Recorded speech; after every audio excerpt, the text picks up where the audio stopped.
Most anxious kids are not raised by cold parents. They are often raised by loving parents who are trying so hard to protect them from discomfort that without meaning to, they teach them to fear it. That is what makes this so hard to spot. The habits that quietly feed anxiety rarely look cruel. They look caring, helpful, protective. But over time, some of those habits can send one dangerous message. The world is too much, and you might not be able to handle it on your own.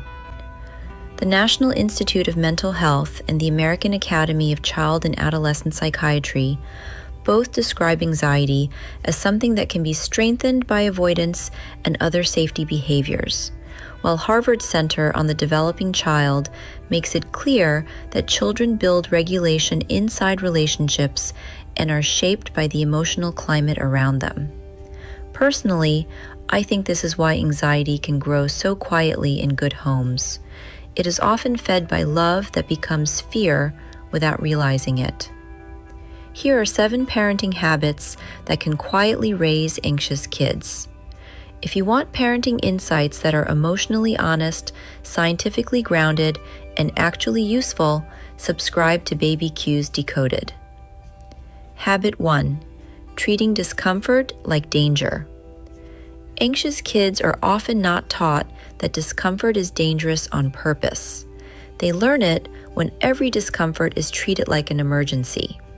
A child feels nervous, embarrassed, frustrated, overwhelmed, and before that feeling has any chance to pass through them, an adult rushes in to remove it. The intention is loving. The effect can be costly. When children repeatedly experience ordinary discomfort as something that must be fixed immediately, they do not get much practice learning, "I can survive this." Nim and Akka both point toward a hard truth here. Avoidance tends to keep anxiety going rather than shrinking it. Relief happens fast, but confidence never really gets built. I think this is where love makes one of its most expensive mistakes. It confuses relief with resilience. Habit 2. Giving endless reassurance instead of building tolerance. Too much reassurance can quietly teach a child one painful lesson. I cannot trust my own mind until someone stronger settles it for me. This habit is easy to miss because it often sounds kind. Are you sure I'll be okay? Did I do it right? Are you sure nothing bad will happen? And the parent, wanting to calm the fear, keeps answering, again and again. In the moment, reassurance can work like a sedative, but when it becomes the child's main way of feeling safe, anxiety comes back needing the same dose, or a bigger one. Cap's guidance on child anxiety and Nimhi's overview of anxiety disorders both fit this pattern. Fear tends to stay powerful when a child never learns to sit with uncertainty and cope through it. In my view, reassurance becomes risky when it stops calming a moment and starts replacing a skill. Habit 3. Saying, "You're fine," when their body says otherwise. When a child's nervous system is shouting and the adult says, "You're fine," the child does not learn calm first. They often learn confusion. A child is scared, ashamed, overwhelmed, or bracing inside their own body. The parent, trying to make the moment smaller, says, "You're okay. It's nothing. Don't make a big deal out of it." The intention is usually to soothe, but if this happens too often, the child may start to learn that their inner experience is exaggerated, inconvenient, or not to be trusted. Healthy Children emphasizes helping children talk about feelings and build emotional skills, and Harvard's work on responsive interaction makes the larger point. Self-regulation grows from co-regulation. I do not think anxious kids always need bigger comfort. Often they need more accurate comfort. Someone who can name the feeling, steady it, and then guide them through it. Habit 4. Letting your own anxiety set the weather in the home. Children do not only listen to what adults say about danger, they study how adults breathe around it. Kids are extraordinarily sensitive to tone, speed, facial tension, and the emotional meaning adults assign to normal risk. When a parent catastrophizes, predicts the worst, reacts too strongly to minor uncertainty, or carries constant visible tension, children do not just hear the words, they absorb the state. Harvard's Center on the Developing Child has been consistent on this point. Children's stress systems are shaped in relationships, and adult steadiness matters. Healthy Children makes a complementary point in its guidance on stress and emotional development. Children learn emotional responses from the environments around them and grow resilience through experience. Personally, I think kids borrow their first map of the world from the nervous systems around them.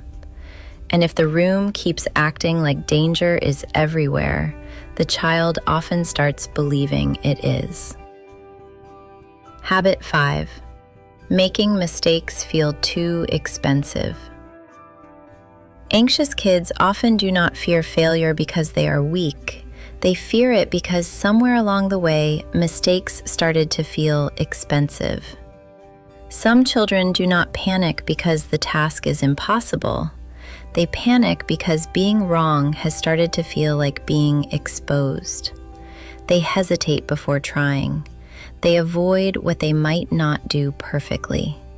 They crumble at correction, not always because the correction was harsh, but because the emotional cost of getting it wrong already feels too high. Healthy Children's guidance on resilience and emotional wellness emphasizes helping children build confidence through support, connection, and realistic expectations, rather than pressure and perfection. And in anxiety, fear of criticism and perfectionistic thinking often travel together. I think perfectionism is often anxiety wearing good manners. Habit 6. Doing for kids what they need to practice doing themselves. Every time we step in too early, we may be solving the moment, but quietly stealing the rehearsal. This habit usually comes from love. A parent speaks for the child, decides for the child, fixes the social moment, answers too fast, steps in before the child has even had time to wobble. And yes, the moment becomes easier, but something else gets lost: practice. The child gets relief, but not mastery. They are spared the strain, but also the chance to discover, I can do hard things and survive the awkward beginning. The American Academy of Pediatrics and Healthy Children both emphasize helping children build competence and resilience over time, while anxiety guidance from NIMH and AACAP aligns with the same larger principle. Confidence grows through coping, not constant rescue. To me, confidence is not built when children are protected from every struggle. It is built when they survive small struggles with support nearby. Habit 7. Creating too much emotional unpredictability. A child who cannot predict the emotional weather at home may start living in a permanent state of readiness. Anxiety grows well in environments that feel hard to read. One day the response is calm. The next day it is sharp. Rules shift with mood. Routines wobble. Affection is warm sometimes, distant other times. Children do not need a perfect home, but they do need one that is readable often enough that their nervous systems can stop scanning for what comes next. Harvard's work is clear that stable, responsive relationships help buffer stress. And Healthy Children notes that children do best when routines are regular, predictable, and consistent.